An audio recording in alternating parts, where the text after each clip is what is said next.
Assalamualaikum warahmatullahi wabarakatuh.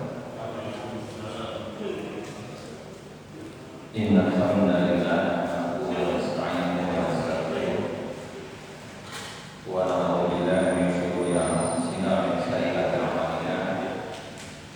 May yahdihillahu fala mudilla lahu wa may yudlil fala hadiya lahu wa la mudilla lahu.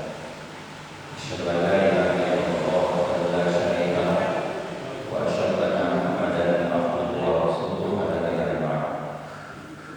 Allahumma shalli ala Muhammad wa ala ali Muhammad kama shallaita ala Ibrahim wa ala ali Ibrahim innaka Hamidum Majid. Allahumma barik ala Muhammad wa ala ali Muhammad kama barakta ala Ibrahim wa ala ali Ibrahim innaka Hamidum Majid. Alhamdulillah wa syukurillah, segala puji bagi Allah Subhanahu wa taala atas ibadah dan rahmat kita bisa bersilaturahmi di pengajian terakhir kita sebelum Ramadan, ya. Karena kita sekarang berada di bulan Sya'ban. Semoga Ramadan ini menjadi berkah bagi kita semua insyaallah. Salawat dan salam semoga senantiasa tercurahkan kepada Nabi Muhammad sallallahu alaihi wasallam. Mudah-mudahan di akhirat kelak kita termasuk umat Nabi yang akan mendapatkan syafaat dari beliau. Amin ya Allah ya Rabbal alamin. Kita akan melanjutkan kajian kita ke-20 masih bersifat sholat. Sekarang kita membahas hadis tentang posisi tangan ketika tasyahud awal maupun tasyahud akhir. Ya. Hadisnya di sini nomor 333. Coba mungkin beda karena paham beda sejak ada hadisnya dari Ibnu Umar radhiyallahu anhu anna Rasulullah sallallahu alaihi wasallam kana idza qada apabila berduduk li tasyahud untuk tasyahud. Berarti tasyahud itu kan ada dua, ada tasyahud awal, ada tasyahud akhir. Kalau yang sholatnya 4 rakaat, ya, kalau yang 2 rakaat berarti hanya ada tasyahud awal atau tasyahud akhir. Gitu ya. Jadi seperti Ustaz sudah jelaskan bahwa mazhab Imam Syafi'i itu yang mayoritas di kita itu berpendapat bahwa tasyahud akhir itu yang pokok. Tasyahud awal kalau ada jenak. Nah makanya mazhab Syafi'i itu berpendapat bahwa kalau sholat 2 rakaat duduknya tasyahud akhir. Tawarruk istilahnya ya. Kalau 4 rakaat berarti ada tasyahud awal duduknya iftirash, kemudian tasyahud akhirnya tawarruk. Tapi kalau mazhab Imam Ahmad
Berarti di lututnya di ujung-ujungnya ya, tidak megang lutut ya. Walaupun ada pendapat megang lutut, lututnya dipegang, tapi posisinya adalah lutut di sini. Nah ini ya, di lutut kita ada di sini ya. Al-yumna al-yumna, tangan kanan di atas paha yang kanan. Nah, itu ya. Wa aqada salatan wa khamsin, dan membuat angka 53. Wa asyara bi usbuhi as-sababati, dan mengisyaratkan dengan telunjuknya, dengan jari telunjuknya, isyarat dengan telunjuk. Riwayat Muslim. Wa fi riwayatin, dalam riwayat yang lain, wa qabada asbahu, menggenggam ya, menggenggam itu jadi berat gitu ya. Kullaha wa asyara bil ladzi ilham, dan mengisyarat dengan yang setelah ini imam ini ya Pak Ibu Jari ya. Ini berarti dengan telunjuk, sama tadi ungkapannya berbeda. Nah, di sini ada beberapa hal yang harus menjadi pelajaran dari sini. Pertama, disyariatkannya adanya duduk tasyahud untuk sholat yang 2 rakaat. Adapun yang sholat yang 4 rakaat berarti tasyahudnya 2 kali ya, begitu. 2 kali. Kecuali mungkin sholat yang sunnah ya. Kalau sunnah itu biasanya 4 rakaat juga sekali gitu ya. Bahkan Rasul pernah witir itu 9 rakaat, tidak di rakaat kedua, duduk tadi di rakaat ke-8 dan rakaat ke-9 gitu ya. Tasyahudnya di rakaat ke-8 dan 9 gitu. Jadi kalau sholat wajib 2 rakaat ada tasyahud awal gitu. Nah, kemudian yang kedua, istihbab wa yadaini asna tasyahud al-fardhain, disunahkan untuk menyimpan kedua tangan di atas dua paha kita. Nah, adapun sifat kedua tangan ketika sedang tasyahud ya, tangan yang kiri direnggangkan di paha yang kiri, yang kanan bentuk, yang kanan berbeda. Nah, di yang ini khimsi wal khimsi itu dilipat begini Pak. Nah, gitu. Nah, ini yang dilipat begini. Wayah terus waliha. Kemudian yang ini dibikin bulatan begini. Nah, gitu. Dibikin bulatan. Kalau digenggam kan begini. Ini namanya digenggam. Ya. Kalau bikin bulatan ini begini. Nah, ini bikin bulatan. Nah, ya. Jadi bikin bulatan ini. Nah, gitu ya. Wayah terus waliha. Wayah disababa ala waliha. Nah, ditempatkan telunjuk pada tempatnya. Nah, begitu. Musta'idatan lisyarati bitahidul ya. Ini angka ini Pak, nah, ini dalam angka Arab itu disebutnya angka 53 zaman dulu. Jadi 53 itu bulat, ini disimpan, ininya begini. Nah, ini namanya 53 gitu ya. Nah, itu Arab dulu itu aja begini gitu ya. Dalam beberapa riwayat, riwayat ukhra hadis annal mustahab wa qabul asli al-ba'a ulah lihat dunia wa isyarat sababa. Nah, ada juga yang tadi begini. Nah, ini namanya qabd itu begini. Ini semuanya. Nah, kalau yang tadi kan membikin ini ya dibikin bulat. Mana yang sunnahnya dua-duanya juga dicontohkan Pak ya. Gitu, dua-duanya dicontohkan. Jadi boleh begini, boleh begini ya, begini. Baik. Jawab ba'da riwayat hadis Umar bin Muslim. Nah, dalam riwayat Ibnu Muslim disebutkan karena Rasulullah sallallahu alaihi wasallam idza jalasa fi shalat, apabila duduk di dalam salat, wa doa qalunna ala qadrina, disimpan tangan kanannya di atas paha yang kanan, wa qabada asabi'u kulluha, dan menggenggam. Menggenggam jadi begini ya. Wa asyara bi istihi allati talibam, dan mengisyaratkan dengan telunjuknya gitu ya. Walakin hadhihi riwayat mutlaqah tuhmal riwayat al-muqayyadah hasbal faidah al-usuliyah. Dua riwayat ini memang dua-duanya kuat, hanya saja menurut para ulama kalau ada dua riwayat ini maka kan yang disebut menggenggam ini masih mutlak Pak pemahamannya. Bisa begini atau bisa begini dianggap menggenggam juga.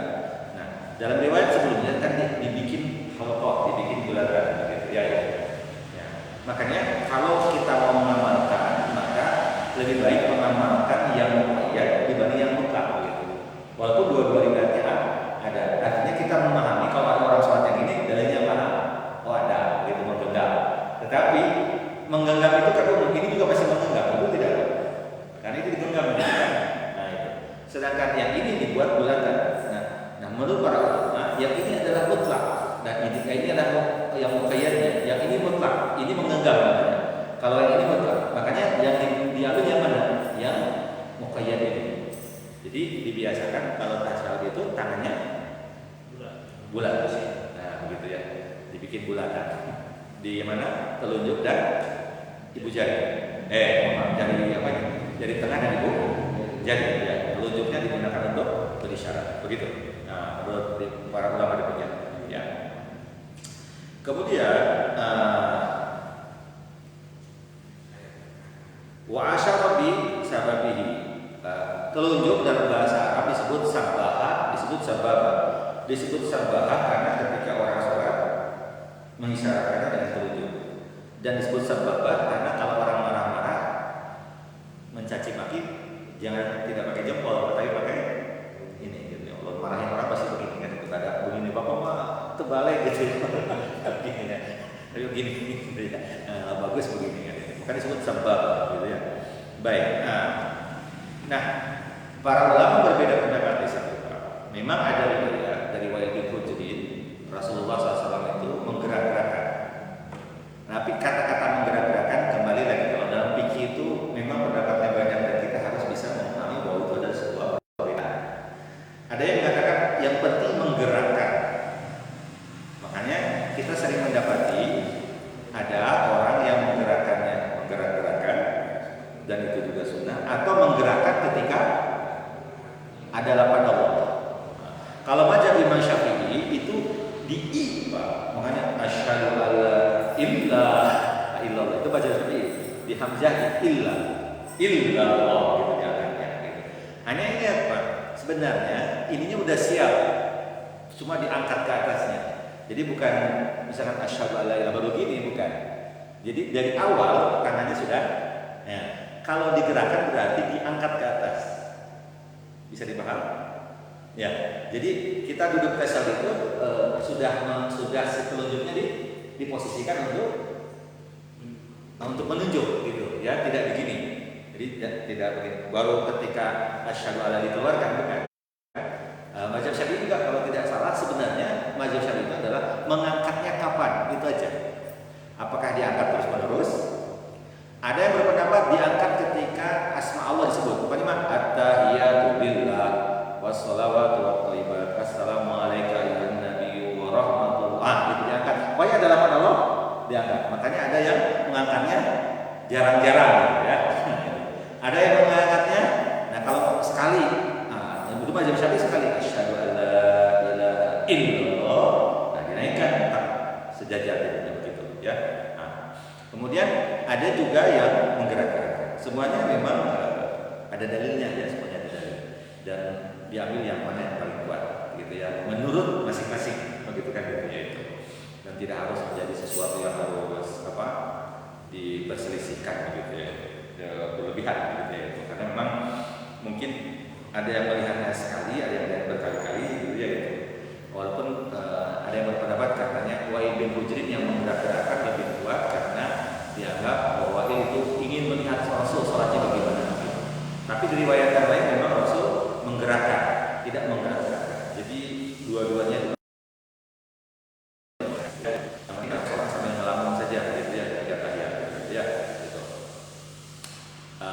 Demikian terkait dengan ini ya posisi tangan ketika sedang duduk di tasyahud begitu ya. Jadi mana yang gerakannya silakan. Yang penting posisi tangannya Pak ya. Posisi tangannya adalah dibulatkan, kemudian ini dilebar ini. Jadi kalau misalkan duduk langsung sudah begini posisinya. Pas kalau mau berpendapat mazhab Imam Ahmad setiap lapan Allah diangkat. Itu juga menggerak-gerakkan. Itu maknanya nanti kan berulang-ulang. Kalau mazhab Imam Syafi'i sekali saja menggerakkan ketika illallah. Kalau mazhab yang lain itu menggerak-gerakkan begitu ya. Enggak, atau mau sekali-kali gitu ya digerakkan, sekali-kali tidak jadi masalah. Ya begitu. Karena itu pilihan dalam gerakan sholat, dan semuanya juga tidak masalah ya, diperbolehkan. Begitu.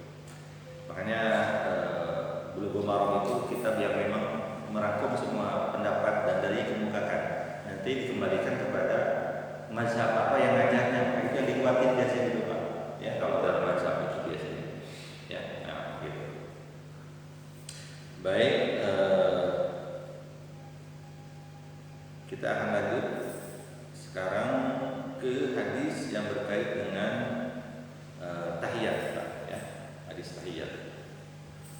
Wan Abdullah bin Mas'ud radhiyallahu anhu qala, dari Ibnu Mas'ud radhiyallahu anhu qala, iltafata ilaina Rasulullah SAW, Rasul menoleh kepada kami.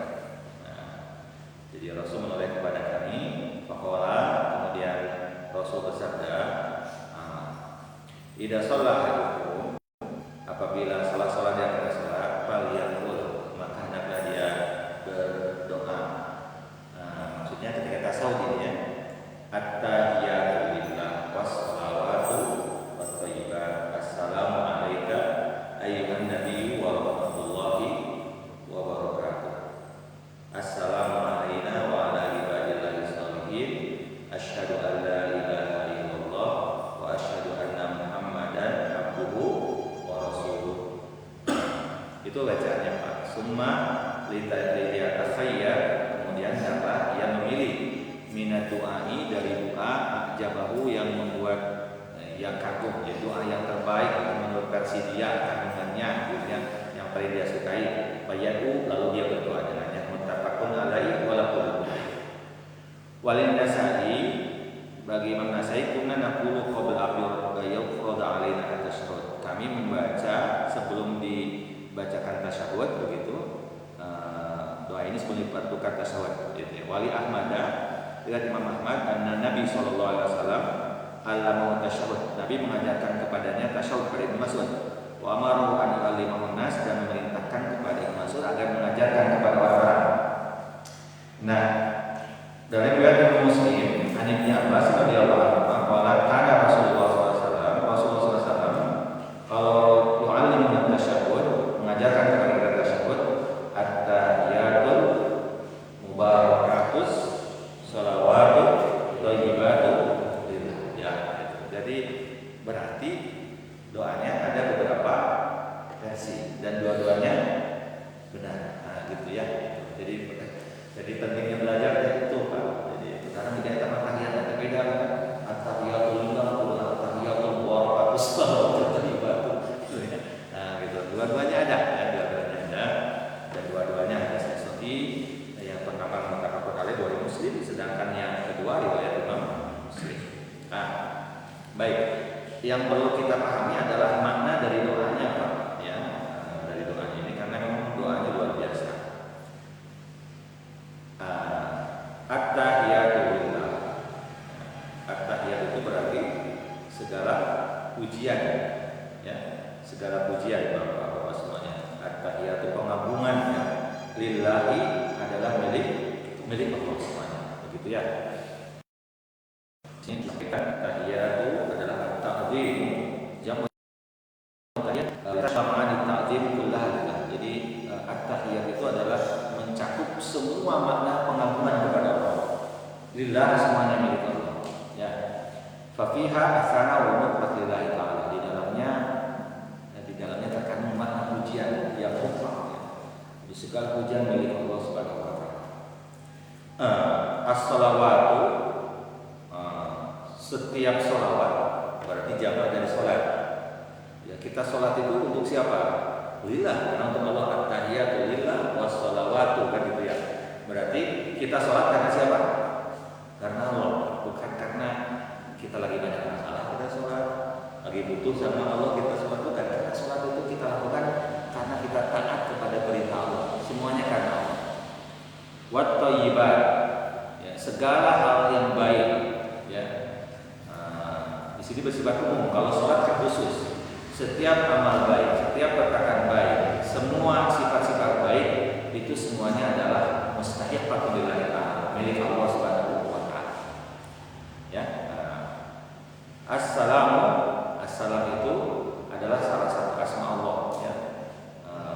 Tapi asma Allah di sini maknanya adalah memberikan keselamatan, gitu ya. Assalamualaikum ayuhan Nabi wa rahmatullahi wabarakatuh. Keselamatan bagi engkau wahai Nabi, rahmat Allah dan berkahnya. Ya, gitu. Ada pendapat bahwa semuanya lalu terbantahkan karena ada yang berpendapat karena Nabi sudah wafat tidak boleh assalamualaikum. Tapi apa? Langsung aja assalamu ala Nabi, gitu ya. Jadi tidak pakai alaika. Kalau alaika kalau Rasulnya ada katanya. Sekarang Rasul sudah wafat, nggak perlu pakai assalamu alaika, tapi langsung aja assalamu ala Nabi, gitu ya. Ada nggak pendapat demikian? Tetapi perlu dipahami bapak-bapak semuanya, Rasul kalau mengajarkan doa pasti sudah berpikirnya bukan untuk sekarang saja, tapi ke depannya. Bisa dipahamkan? Jadi Rasul mengajarkan itu bukan untuk saat Rasul ada, tapi Rasul tidak ada pun. Nah gitu, kan nggak mengatakan nanti kalau aku wafat doanya ganti, gitu. Pasti gitu kan? Nggak mungkin Rasul membiarkan umatnya dalam kesalahan kan gitu ya. Itu salah karena Nabi sudah wafat. Kita nggak boleh mengatakan assalamualaikum karena Rasul sudah wafat. Nah kalau memang demikian pasti Rasul sudah akan mengajarkan kepada kita kalau aku wafat ganti lapannya dengan assalamu ala Nabi aja, nggak perlu pakai alaika. Nah tapi tidak ada riwayat itu. Yang diajarkan adalah assalamualaikum ayuhan nabiyyu warahmatullahi wabarakatuh. Berarti tetap tidak berubah. Itu sebenarnya Pak. Ya. Karena Nabi, makanya gini Pak, doa kalau Rasul mengajarkan maka tidak boleh dirubah apapun isinya Pak. Sama persis yang diajarkan oleh Rasul gitu aja. Dulu pernah ada seorang sahabat kan diajarkan doa untuk tidur Pak. Kan di doa tidur itu di ujungnya wa bi nabiyyika alladzi arsalta, dengan nabi yang kau utus, gitu. Tiba-tiba sahabat mengatakan wa bi rasulika alladzi arsalta, dengan rasul. Kata Rasul, jangan wa bi nabiyyika alladzi arsalta. Nah, berarti menunjukkan kalau doa diajarkan oleh Rasul, kita tidak boleh apa?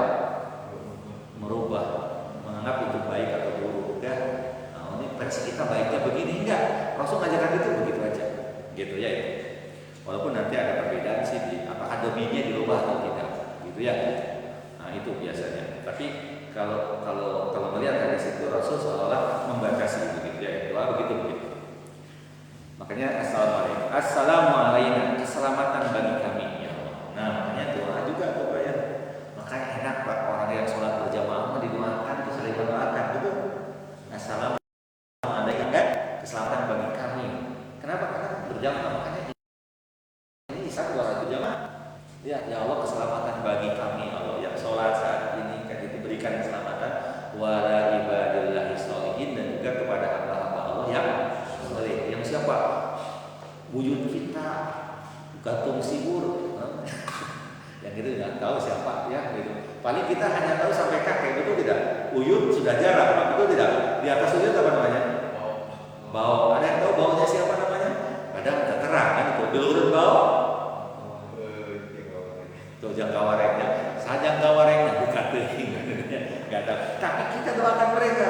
Assalamualaikum warahmatullahi wabarakatuh. Dan ini Pak, keuntungan jadi orang soleh. Walaupun mohon maaf mungkin kita punya anak cuma 1, 2, belum tentu juga soleh, belum tentu ngedoain, betul tidak? Tapi kalau orang tuanya soleh, yang mendoakan siapa?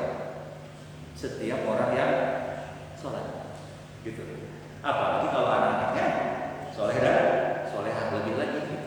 Ya, gitu. Makanya itu. Jadi ini isyarat kepada kita agar menjadi orang yang soleh. Assalamualaikum warahmatullahi wabarakatuh, dan keselamatan bagi hamba-hamba Allah yang soleh. Jadi tidak diumumkan tidak keselamatan bagi hamba Allah, enggak as-sholihin. Berarti kalau tidak soleh mah tidak dapat doa. Ya, tidak soleh mah tidak dapat doa dari orang yang soleh. Ya itu. Makanya orang soleh itu abadi, didoakan. Berarti kita nggak khawatir, suka khawatir Ustaz. Aduh, kalau saya meninggal nanti mendoakan siapa? Gitu ya. Ada apa orang yang soleh? Kalau kita jadi orang yang soleh itu berarti miliaran orang seluruh dunia mendoakan kita. Gitu maksudnya. Jadi husnuzon ya.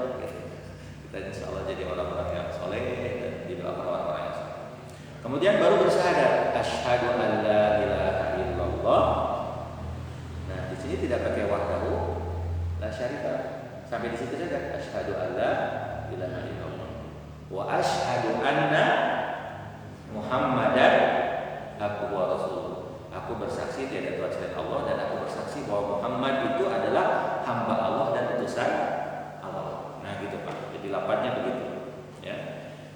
Tsumma yatakhayyar, kemudian dapat memilih min doa, dari doa jawabu ilahi, doa yang diwajibkan kepadanya. Nah, ini sebelum tadi perintah bersolawat, Pak. Nah, jadi dulu itu sholat itu tidak langsung satu paket, Pak. Jadi sholat itu doanya bertahap diajarkannya untuk memudahkan. Jadi tidak pada saat Rasul itu turun dari dari langit ketika Isra Mi'raj tidak langsung ini jumlah sholatnya 5 waktunya ini, bacanya ini baca oleh Muhammad, ajarkan pada umat. Enggak begitu, Pak. Waktunya saja diajarkan bertahap oleh malaikat Jibril kepada Nabi. Gitu ya. Muhammad, ini awal waktu subuh, nah ini akhirnya. Ini awal waktu zuhur, ini akhirnya. Gitu. Diajarkan satu-satu, Pak. Datang kepada itu. Kemudian juga doa itu diajarkan oleh Nabi kepada para sahabat bertahap, gitu ya. Yang paling pokok adalah Fatihah dulu. Tapi kalau Fatihah tidak bisa juga mengucapkan tasbih, tahmid, tahlil boleh aja kan gitu. Termasuk di tasyahud. Ini dulu yang diajarkan. Nanti setelah itu baru ada kita belajar di tahiyat, Pak, ya, tahiyat. Begitu. Nah, riwayat yang lain tadi beda di redaksinya, yaitu at-tahiyatul mubarakatuh, ya. At-tahiyat adalah pujiannya, al-barakatuh yang diberkahi, as-salawatu segala salat wa thayyibatu dan segala kebaikan lillahi karena atau hanya milik Allah Subhanahu wa taala. Begitu ya itu. Salawat itu dimaknai oleh sebagian ulama adalah di situ adalah salat, ya, ibadah khusus. Begitu. Ada juga yang mengatakan itu adalah pujian juga, begitu. Baik. Kemudian diselipkan hadis yang berkait kalau berdoa itu jangan ujung-ujung, sama seperti kenapa di tasyahud itu doanya kan di ujung, Pak. Kan muji dulu Allah, betul tidak? Tahiyatu lillah wassalatu wathayyibat. Assalamu alayka ayyuhan nabiy wa rahmatullahi assalamu alayna wa ala ibadillahi sholihin. Asyhadu an la ilaha illallah wa asyhadu anna Muhammadan abduhu wa rasuluh. Belum berselawat kepada Nabi, nanti selawatnya di belakang hadisnya. Baru setelah itu berdoa. Nah, sama kalau kita mohon kepada Allah jangan ujung-ujung. Ya Allah, abi tahoyong naik parfat. Ya Allah, abi tahoyong dalam. Jangan, puji Allah dulu sebanyaknya, Pak. Ya Allah, ya Rahman, ya Rahim, ya Razzaq, ya Karim. Nah, begitu. Nah, diajarkan di sini. Wa an Fadhalah bin Ubaidin qala. Dari Fadhalah bin Ubaid qala, sami'a Rasulullah sallallahu alaihi wasallam rajulan yad'u fi sholatihi. Nah, Rasul mendengar seorang sahabat yang berdoa dalam salatnya, lam yahmidillah, tidak memuji Allah, walam yusalli ala nabi, dan tidak berselawat kepada Nabi. Jadi pas duduknya langsung aja, nah, gitu ya, Allah maghfirli, gitu katanya. Ketika tahiyat itu langsung aja berdoa. Faqala ajilah hada. Orang ini mata tergesa-gesa. Summa da'ahu. Kemudian Nabi memanggilnya. Kesini ya. Itu Rasul ya diberitahu oleh malaikat ya, pendengarannya diberi sahabat itu tiba-tiba langsung doa aja di tahiyat. Tidak memuji Allah, tidak selawat gitu ya. Idza shallatu, apabila salat di antara salah seorang dalam salat, falyabda bi tahmidi rabbih, mulai dengan puji Allah. Makanya tadi tahiyatul mubarakatus shalawatut thayyibatu lillah atau at-tahiyatu lillah wassalatu wathayyibat. Itu pujian buat Allah, pengagungan kepada Allah. Wasana alaihi, ya, memuji, ya, mengagungkan dan memuji Allah. Summa yusalli ala nabi, kemudian bersalawat kepada Nabi. Nah, makanya di tasyahud itu kan itu memuji Allah, bersalawat, ya. Summa yad'u bima syaa, kemudian setelah itu silakan berdoa dengan apa yang kalian kehendaki. Rawahu Ahmad wa sallallahu at-Tirmidzi, diriwayatkan oleh Imam Ahmad dan yang bertiga yang lainnya, dan disahkan oleh Imam Tirmidzi ibadah begitu. Nah, pertanyaannya bagaimana salawatnya? Salawatnya di hadis setelahnya, Pak. Ya. Ani bin Mas'udin Al-Ansari radhiyallahu anhu qala Bashir bin Sa'id. Bashir bin Sa'id berkata, "Ya Rasulullah, wa ya Rasulullah, amarana Allah an nusalli 'alaika." Ya. Allah merintahkan kepada kami untuk berselawat kepadamu. Pakai kami nusalli 'alaika. Bagaimana kami harus berselawat kepadamu ya Rasulullah? Pas kata Rasul diam.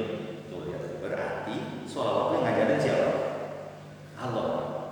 Rasul sendiri tidak berani untuk langsung menjawab pertanyaan sahabat, tapi menunggu apa? Wahyu. Doa apa yang harus disampaikan? Salawat bagaimana? Summa qala qulu. Kemudian kata Rasulullah, katakan oleh kalian, Allahumma sholli ala Muhammad wa ala ali Muhammad kama shallaita ala Ibrahim wa barik ala Muhammad wa ala ali Muhammad kama barakta ala Ibrahim fil alamin innaka Hamidum Majid. Wassalamu alaikum. Tapi nanti di riwayat yang lain Bapak-bapak semuanya banyak sebenarnya untuk bentuk salawat ini ya. Ada yang Allahumma sholli ala Muhammad wa ala ali Muhammad kama shallaita ala Ibrahim wa ala ali Ibrahim Allahumma barik ala Muhammad wa ala ali Muhammad kama barakta ala Ibrahim wa ala ali Ibrahim innaka Hamidum Majid. Jadi innaka Hamidum Majidnya diulang 2 kali, tidak pakai fil alamin. Ada ya. Ada sekitar 15 ya, 15 bentuk ya, salawat kalau tidak salah itu di sini. Tapi yang jelas, mohon maaf ya, kebiasaan masyarakat kita itu kan selalu Allahumma sholli ala Sayyidina Muhammad, pakai Sayyidina dimasukin di antara sebelah Pak Muhammad itu. Nah, kembali kepada tadi poin yang bisa sampaikan di awal. Kalau memang lafaz Sayyidina itu bagus, itu boleh dibacakan kalau di luar sholat. Misal kita berselawat kepada Sayyidina Muhammad itu boleh. Tapi kalau dalam sholat itu kan doa, itu kan zikir. Dan Rasulullah SAW tidak mengajarkan pakai Sayyidina. Sebagaimana orang ketika adzan tidak ada yang berani mengatakan asyhadu anna sayyidana.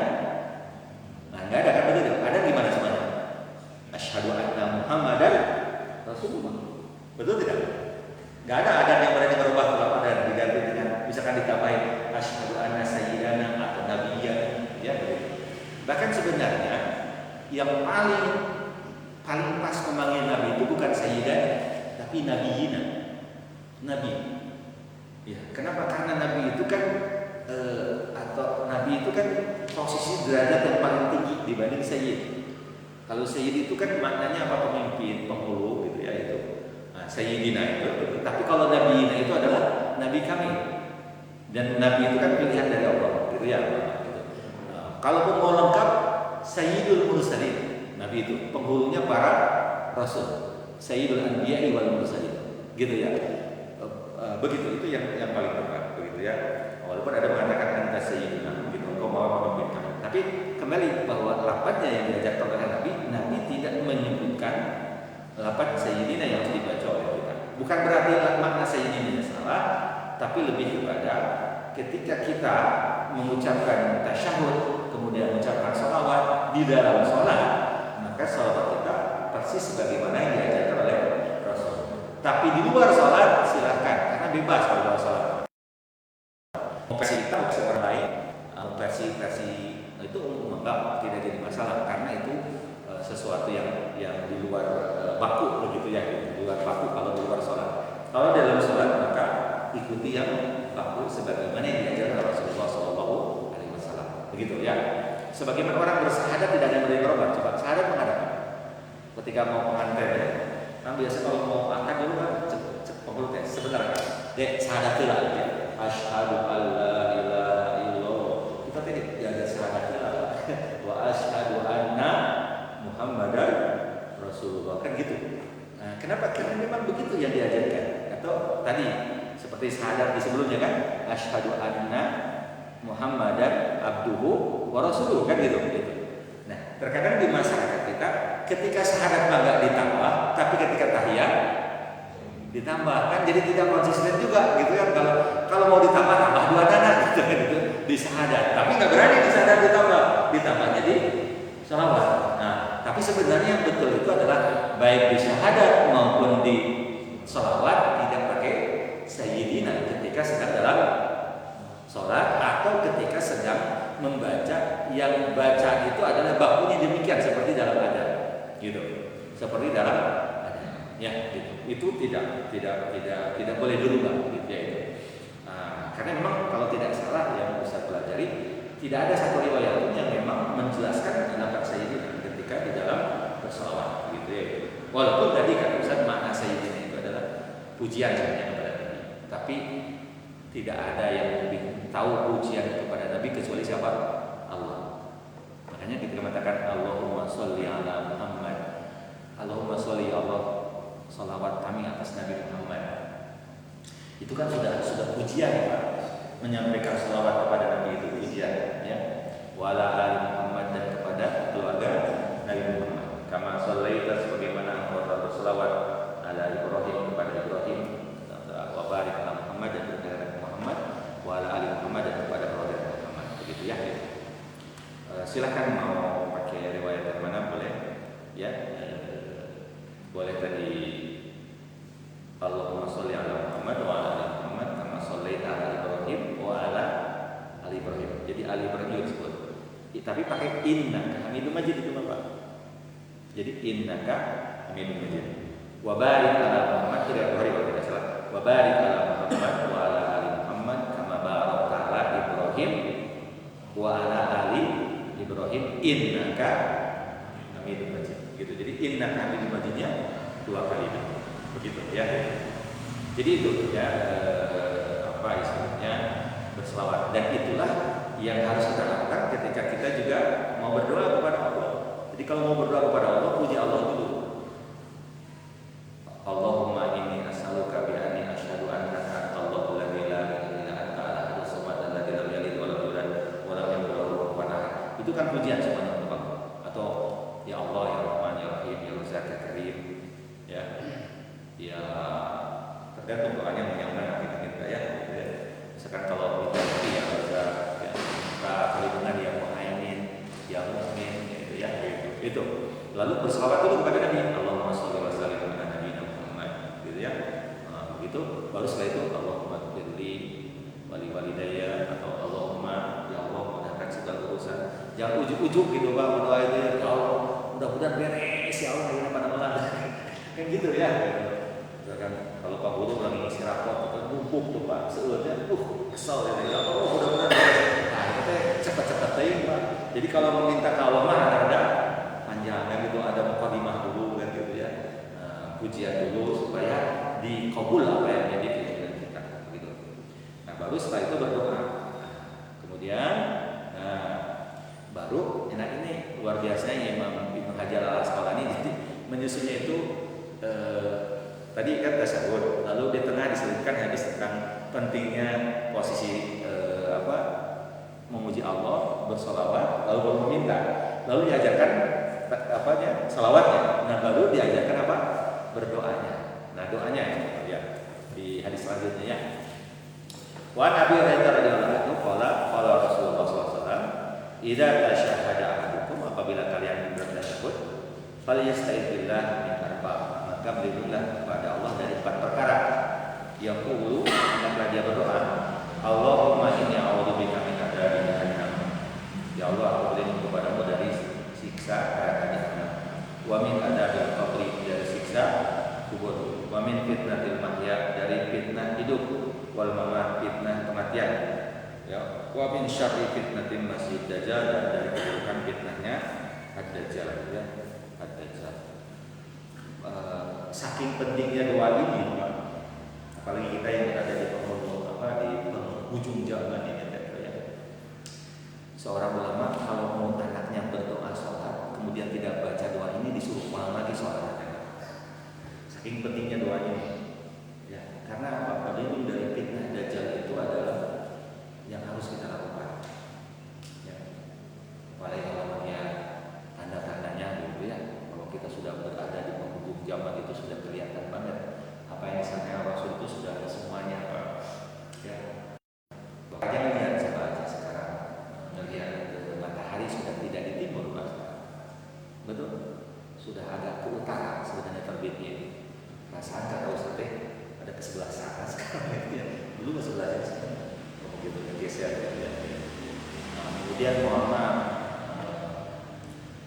peristiwa keanehan-keanehan gitu Pak ya.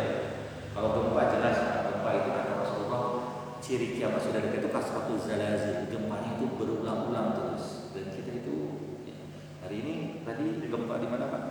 Malang ya. Bencana lagi kan gitu ya. Di Kabupaten Malang beberapa banyak besar ya. Jadi udah memang mendekati akhir zaman gitu ya. Makanya doa ini penting kita berlindung pada Allah dari fitnah Dajjal. Dan Dajjal itu makhluk dan juga sifat ya, makhluk dalam pengertian ada makhluknya, ada karakternya. Karakter Dajjalnya ya begitu Pak. Ya. Biasanya Dajjal itu selalu identik dengan makhluk dengan bermata satu ya, gitu. Dajjal. Gitu ya Pak ya. Dajjal. Dan itu memang simbol yang dipakai oleh para kalau disebut apa namanya Yahudi itu dipakai jadi simbol itu ya. Di Yahudi itu ada simbol penguji. Jadi bukan Yahudi sebenarnya, mereka itu adalah penyembah setan ya. Itu pakai Dajjal. Simbol itu dalam Freemason itu dipakai ya. Di Freemason itu sebenarnya bukan Yahudi, bukan Kristen. Mereka adalah para penyembah setan, tetapi memasukinya dengan gitu. Ya. Dan kesadaran Templar ya yang sangat terkenal gitu ya. Nah, tapi bagi kita ya memang sistemnya sistem Dajjal. Ya, makanya kalau kita melihat mata uang Amerika pakai $1 itu kan namanya Dajjal banget itu banyak mata satu gitu ya. Apa tulisannya itu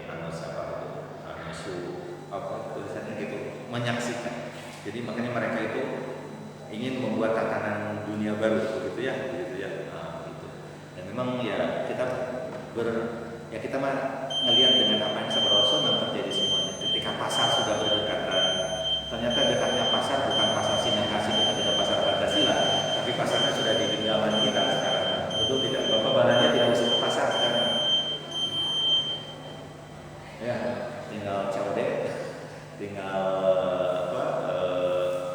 pesan gitu ya, apapun mau disebut jengkol sampai dengan beli mobil sekarang tinggal aplikasi semuanya ya, tidak ada apa, tidak yang lain. Ya, pasar sudah digenggam, berarti kan kiamat sudah semakin dekat. Makanya dan di antara fitnah yang paling berat adalah fitnah Dajjal. Karena fitnah Dajjal itu Pak, itu terjadi ketika umat Islam masih hidup.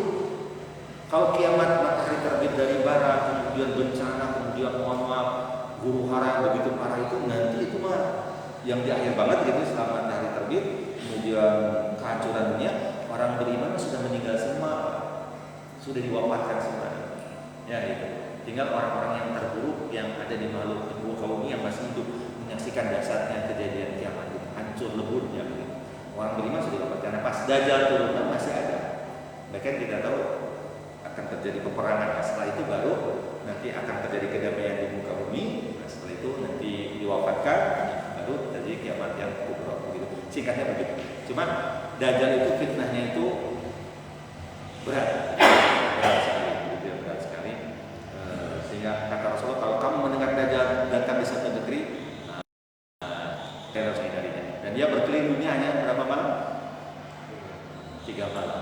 Ya, 1 hari pertama seperti 1 tahun, 1 hari pertama seperti berapa tahun gitu ya, berapa bulan mohon maaf gitu. 1 hari seperti hari-hari kalian. Bayangkan Pak, 1 hari selama seperti 1 tahun, berarti dipanjangkan oleh Allah Subhanahu Wa Taala. Ustaz bagaimana? Ya mudah bagi Allah begitu ya. Makanya berlindung banyak-banyak berlindung pada Allah. Nah itu doanya yang minimal kita dibaca, karena doanya masih banyak di doa waktu di Ramadan. Setelah Idul Fitri ya. Nantilah kita atau terakhir mohon maaf kalau sebenarnya karena kita masuk Ramadan, insya Allah Ramadan kita kemungkinan hari Selasa ya. Kemungkinan besar hari Selasa, jadi terawih nanti malam Selasa insya Allah. Nah, cuma mungkin Ustaz juga mikir-mikir ya, ibu-ibu kayaknya juga ingin sholat di masjid lah. Jadi untuk ibu-ibu terbatas jumlahnya, mungkin hanya di lantai atas ya untuk ibu-ibu. Untuk bapak-bapak nih bisa juga agak khawatir juga kalau terlalu rapat begitu Pak. Maksudnya rapat banget, full banget gitu ya, seperti Jumatan gitu ya. Makanya Ustaz berharap sebenarnya nanti mungkin ada himbauan untuk anak-anak tidak dulu sholat di masjid untuk tarawih, terutama anak-anak di bawah usia SD begitu ya. SD yang itu masih dari SMP, SMA boleh gitu ya. Dan bapak-bapak begitu ya. Insyaallah boleh. kemudian kita juga belum mengadakan juga kuliah subuh untuk sementara tahun ini sama seperti tahun sebelumnya karena juga masih pandemi begitu. Kemudian kalau rajin berbuka tetap mungkin selalu ada itu yang tadi berbuka anak-anak yang belajar karena juga jumlahnya tidak banyak biasanya itu ya begitu. Nanti mungkin mengimbau kepada jamaah di ada waktu di jadwal untuk memberikan takjil seperti biasa. Nah yang belum disediakan adalah untuk yang kuliah Islam kuliah Ramadan yang kelihatan ya buat remaja. Nah ini nanti Ustaz harus lihat dulu ada tidak gitu anak-anaknya. Kalau ada mungkin insya Allah bisa disiapkan. Soalnya anak-anak remaja sekarang teh RRS-nya jauh luput Pak. Itu ya di masjid aja Ustaz lihat tidak ada anak remajanya Pak. Yang ada anak-anak SD gitu ya, yang remajanya nggak pernah datang ke masjid begitu ya. Kalau memang ada dan orang tuanya mungkin nanti ada yang mau Ustaz ada anak-anak saya mau maka nanti disiapkan insya Allah ya. Nah untuk pagi hari karena kuliah subuh mungkin tidak ada, nanti dipakai untuk kajian saja bapak-bapak yang biasanya malam digeser ke subuh tapi tidak setiap hari gitu ya.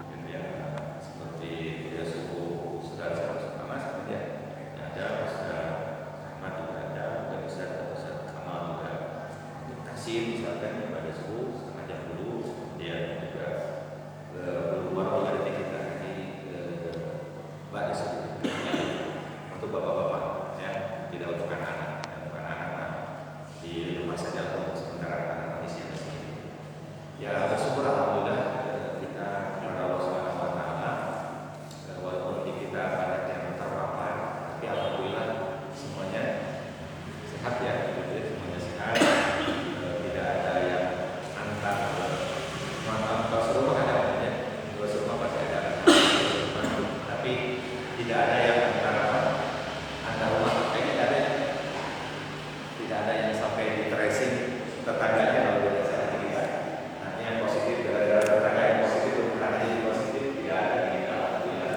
karena semuanya juga prokesnya melakukan gitu ya nantinya yang terdampak masuk ke isolasi mandiri jadi alhamdulillah tapi walaupun demikian tentu di Ramadan berarti mengendurkan gitu ya tetap harus jaga mudah-mudahan ya kalau sekarang bisa beres juga kasih di Allah Subhanahu Wa Taala jadi bisa seperti normal gitu. Dan tambahan juga ini bapak sebenarnya berkait dengan ini apa jadwal bebersih masjid ini ya. Saya mungkin karena sekarang bapak-bapak juga banyak sudah mulai masuk kantor jadi yang jadwalnya hari kerja memang jadi juga tidak bisa semua jadi Ustaz sudah diskusi kayaknya nanti bapak-bapak hanya di jadwal pas hari Ahad saja sebulan sekali gitu jadi nanti bapak-bapak di jadwal tetap bersih tapi hanya di hari Ahad dan hari Ahad itu tidak setiap hari Ahad nanti digilir jadi ke jadwal hanya sekali dalam satu bulan. Nah hari yang lain nanti ada yang tugas khusus untuk bebersihnya gitu ya tapi kalau bapak-bapak mau membantu bebersih maka tapi maksud Ustaz biar juga kayaknya kasihan juga karena yang jadwal tiba cuma datang seorang gitu dua orang gitu ya nah itu jadi biar ini jadi untuk bapak-bapak kita nanti jadwalnya hari Ahad saja itu hari-hari biasa nanti ada yang biasa mudah-mudahan pas Ramadan sudah baik tapi kalau belum ikuti jadwal sama tapi kalau sudah ada nanti bapak-bapak hanya di Ahad saja jadwalnya begitu ya terima kasih atas kebaikannya selama ini dan masjid kita luar biasa bersihnya begitu ya masjidnya juga kalau ada tamu kesini Ustaz masjidnya bersih iya gitu. Ustaz kalau membanggakan karena masjid kita dibersihkan oleh jamaah Ustaz ya gitu ya gitu ya ini ada banyak gitu jamaah semuanya yang bersihkan jadi luar biasa gitu ya ya mungkin itu ya